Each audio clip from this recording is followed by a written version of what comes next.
It feels like both these teams have been on a crash course the entirety of this year, but we have the number one seed versus the number two seed, the Philadelphia Eagles versus San Francisco 49ers. My San Francisco 49ers. Rookie quarterback Brock Purdy game tested on the road. Jalen Hurts, MVP candidate, game tested as the favorites. You've been eyeballing this NFC Championship game all year between these two teams. Now that we're here, what do you think? Yeah, I've been excited for this game going back, I want to say about November, when it seemed like, in my mind, it seemed clear that San Francisco was the best team in the NFC. At the beginning of the season, I said if Trey Lance gives you rookie year Baker Mayfield numbers, which was 28 touchdowns, 14 interceptions, giving you about, 20 for 30 passing, then they would be able to make it to the Super Bowl because that team is just so talented on both sides of the ball. Philadelphia's, at one point, we thought Philadelphia was going to go undefeated this year, and they've only lost one game in which Jalen Hurts has started so far. So both of these teams are overwhelming. They're two of the three highest ranked teams in DVOA, which compares to the averages. So they are two of the three best teams in the NFL based on competing against average teams. I think that the San Francisco 49ers and Philadelphia Eagles are an incredible matchup for each other because both of their strengths are up against each other. It is 49ers rush defense versus Eagles rush offense. 49ers number 2 rush defense, Eagles number 1 rushing offense. 49ers have had the number 1 total offense in terms of production, yards, scoring, and passer rating since Brock Purdy took over. Philadelphia Eagles pass rush and secondary ranked number 2 in the NFL. So the strengths of each team are going up against each other, and it's going to be really, really fun to watch. As far as advantages, things that I think the Niners can take advantage of. So you mentioned the advanced metrics with DVOA. It turns out Philadelphia has a bottom third rushing defense. Now, when I look at Christian McCaffrey, Elijah Mitchell, Jordan Mason, whoever the Niners decide to run out there, they're going to go out there and go aim for 20 to 30 rushing attempts in this game, 40 if they can make it happen.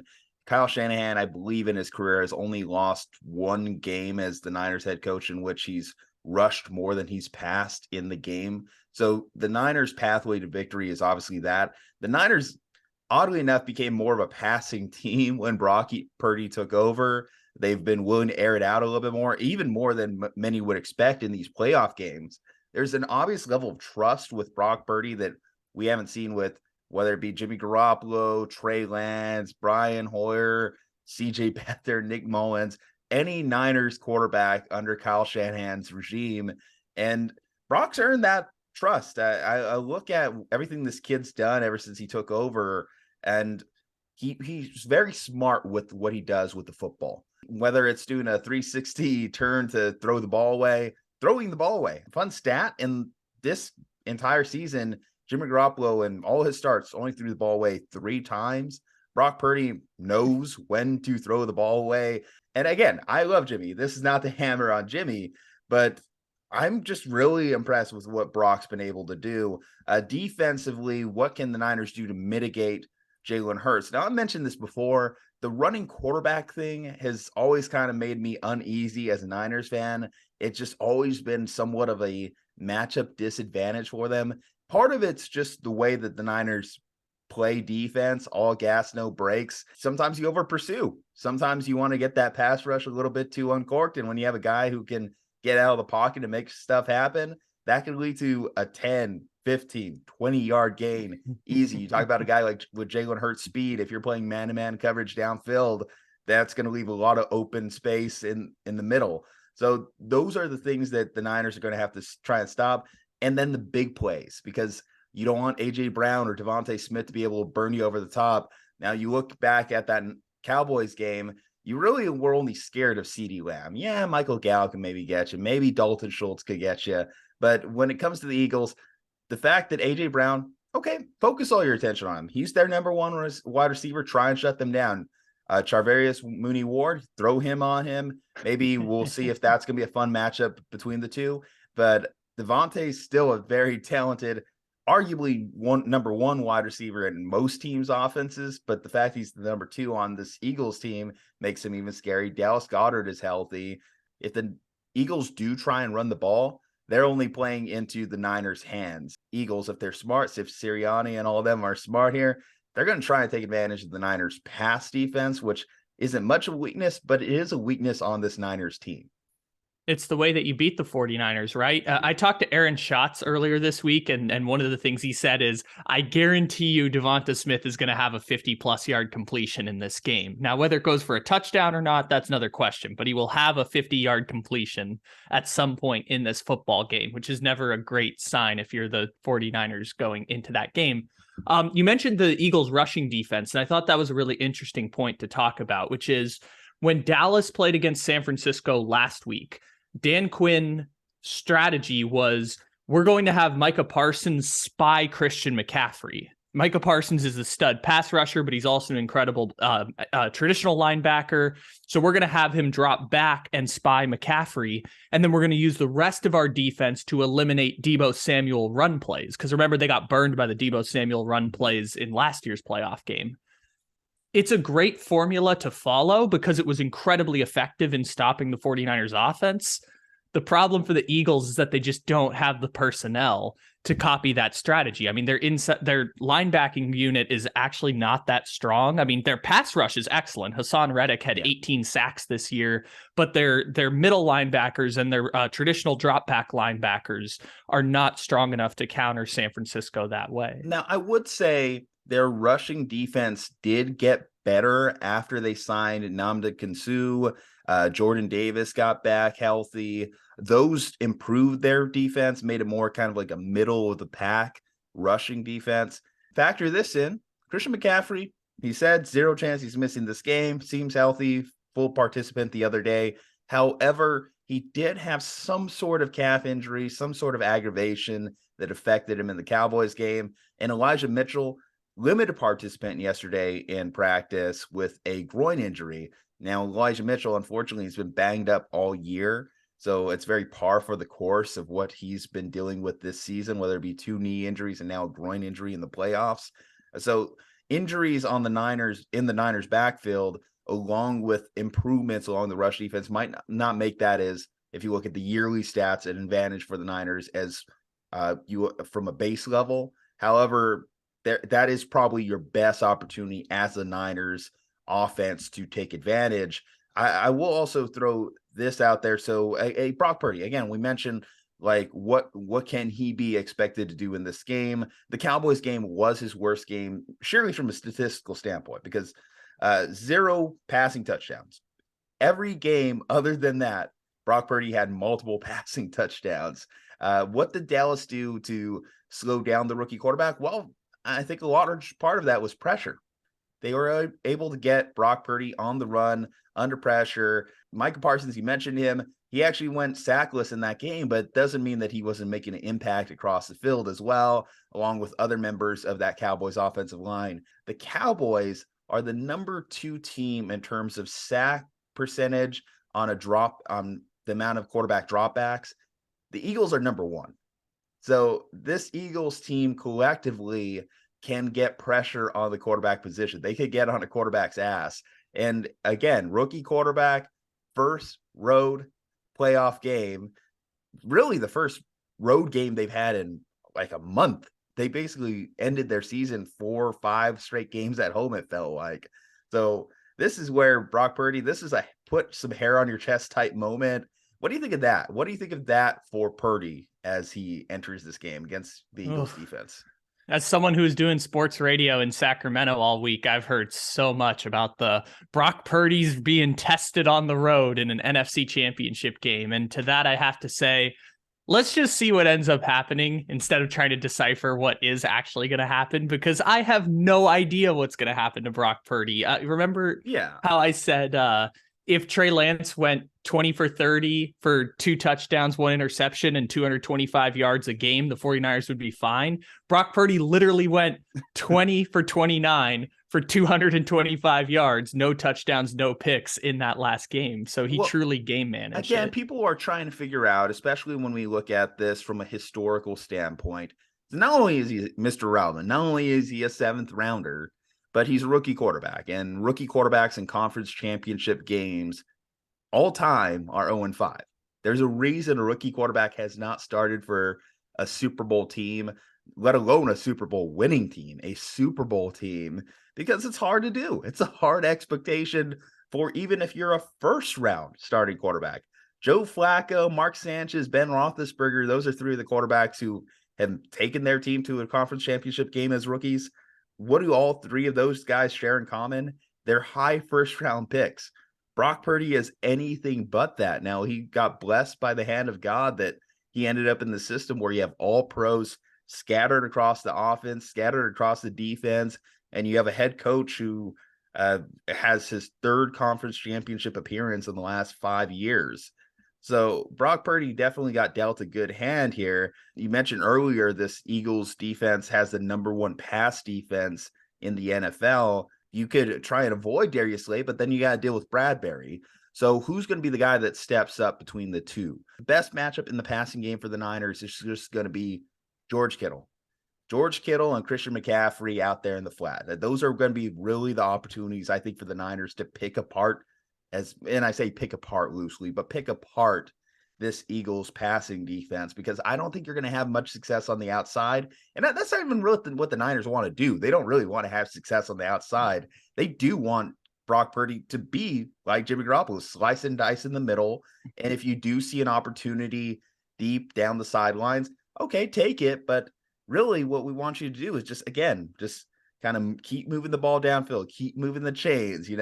This is going to be like death by 1,000 cuts, not exactly body blow, knockout. So this is the interesting part about this, because if you go back to the Cowboys game, when Brock throws that pass across his chest to Kittle that ends up getting bobbled and caught, and I think we don't appreciate how important that play was, because if that falls incomplete, then basically the game ends with... Don't put me in a box. I appreciate it. I love that. That is like wallpaper material for me.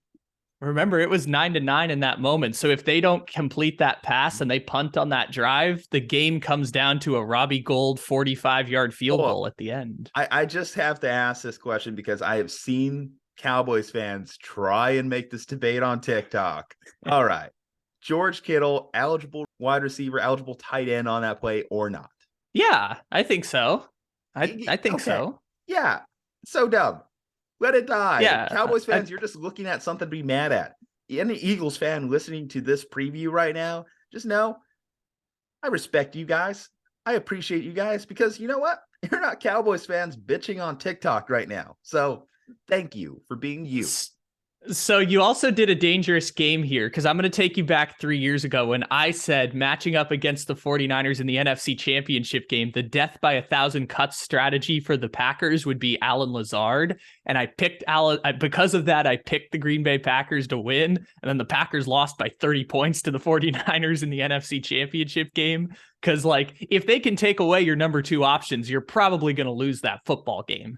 But at the same time, like you were talking about, the game plan for the 49ers is 8-minute drives on offense. That's what they want to do. That's what Shanahan wants to execute. 8-minute drives on offense, ending in presumably touchdowns. It could be field goals, but hopefully ending in touchdowns. Yeah. And if you're Philadelphia, you want to just copy the game plan of the New York Giants, which is we're going to just bombs away, score 35 points. Well, what that does also in having these extended 8-minute drives is that keeps the Eagles off the field. That keeps Jalen Hurts off the field. And that's going to be important for your defense, because a guy like Jalen Hurts, he's going to wear you out.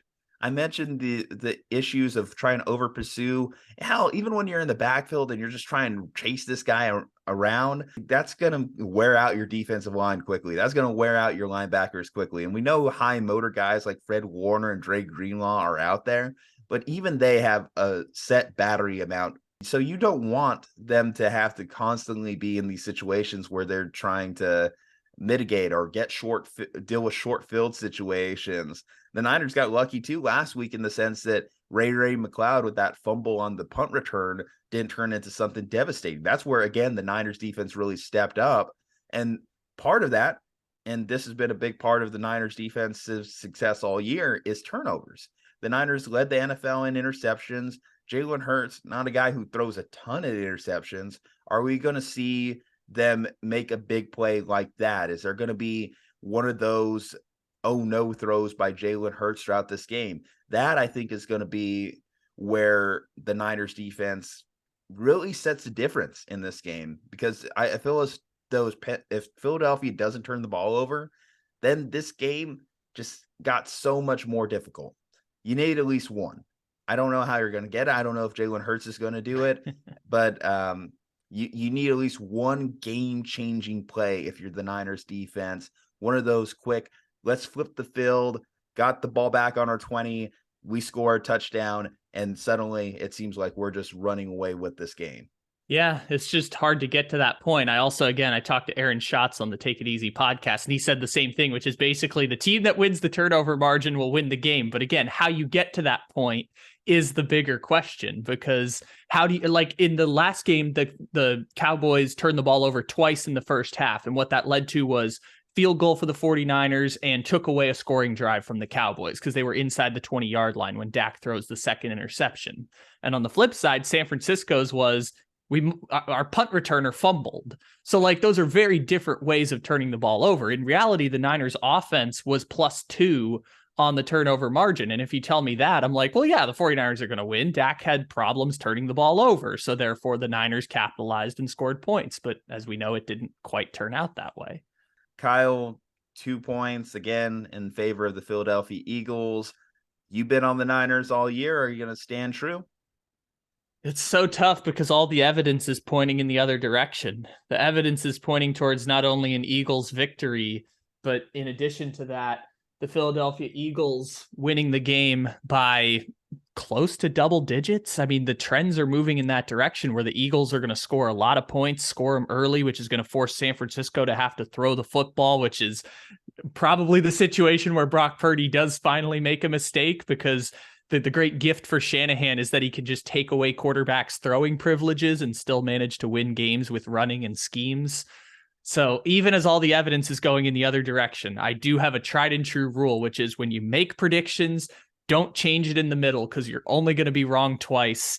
San Francisco is going to the Super Bowl, and the San Francisco 49ers are going to go on the road, beat the Philadelphia Eagles, and Brock Purdy is going to be the story of the week coming into the Super Bowl, even though in my personal opinion, Jalen Hurts has a much more interesting story than Brock Purdy. That dude has lived 5 careers in one already, and he's only 24 years old.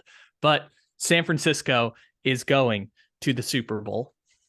I don't know. I feel like the Jalen Hurts story is a great Netflix movie, but I feel as though Brock Purdy's story is going to be great on Disney Plus in a couple years. So I'm going to take the San Francisco 49ers. And I tell you, this should be no surprise. Obviously, someone who's got Niners gear in the background here, but this is a unique moment for the Niners. This is a true test for Kyle Shanahan. Yes, the SoFi game was challenging in its own rights last year when you got to the NFC Championship game. But this is a whole different animal. Going into Philadelphia, going into the Valley of the Beast, one of the best fan bases in the National Football League. You know it's going to be a raucous crowd. You know it's going to be a little bit cold. You know that all these other challenges that you didn't have to deal with when you went to Los Angeles last year are going to be there. So if you're a Niners fan, you're looking at this game, get amped. Going to need all of the positive energy in the world going into this matchup. But yeah, again, I'm going with the Niners. Kyle's going with the Niners. Who are you going with? Who is going to Glendale for Super Bowl Sunday? We'd like to hear your thoughts. Leave a like the video, subscribe to the channel, follow us on our social medias at Slumbuster Pod. From Juju, Kyle, stay safe, happy, healthy. We will see you next time.